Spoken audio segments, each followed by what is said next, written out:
I had conversations with him. Because he had been given exceptional permission to talk to me. So I knew he was there. But it was only me who could see him. For the moment. Because there are other people who have seen it too. Yes. This is what happened.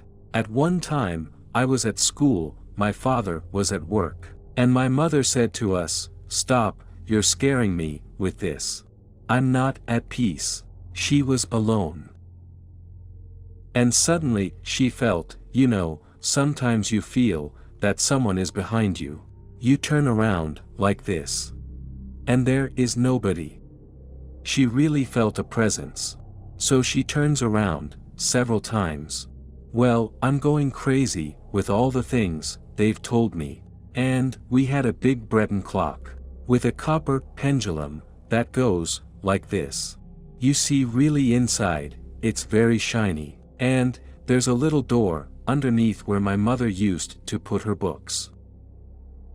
She decides to kneel down and open the little door to take the books. She feels the presence again. And the first thing she thinks of is Victor. She says to herself, "It's Victor." All of a sudden, so she says, "I'm going to turn around here." But she's frightened. She turns around, of course, there's nobody there. But then she thinks, every time I turn around, he's not there. She decides to pretend she's reading. She just raises her eyes like this.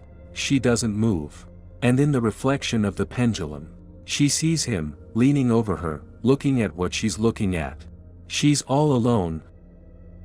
Of course, she didn't tell anyone. But us, She says, they're going to think I'm crazy.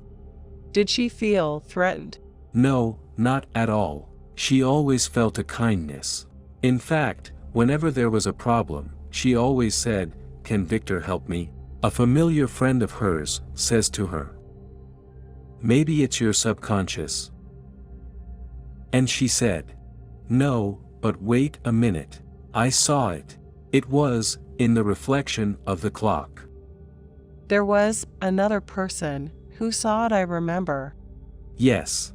When my daughter was a child, she was in her little bed. And I went to say good night to her. And then, as I leaned over her, she said, "It's too clear." We were in the dark. She could see my aura. And I had an aura that was very luminous, very white. And she often said that it hurt her eyes. This is an important detail. I took her in my arms. And she said to me, "There is a person who came to my room. She is a child, She is 3 years old, maybe she dreamed." Oh yes, important details.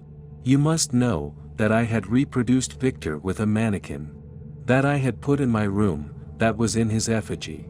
As someone who is going to make a drawing or a sculpture. And, well, I had reproduced a mannequin that I had painted in green, with red eyes to show precisely what he looks like. We pass, in the corridor, my daughter is in my arms. Then, she turns her head quickly, and she pointed to the mannequin and she said, "It's him who comes in my room. I tell you about it, and I have chills." She said that, "It's him who comes in my room." There you see, you say to yourself, okay, it happened something. But, this is the story of my life. And, I have experienced so many strange things. After regularly, when I fell asleep, I was no longer in my bed physically. I was not in astral travel either. I found myself in the corridors, in pajamas walking with Victor. He showed me rooms. There were different beings passing by in uniform. I was in a ship where there were people from the Space Force. It was afterwards that I realized that I was part of this ship. I was at home.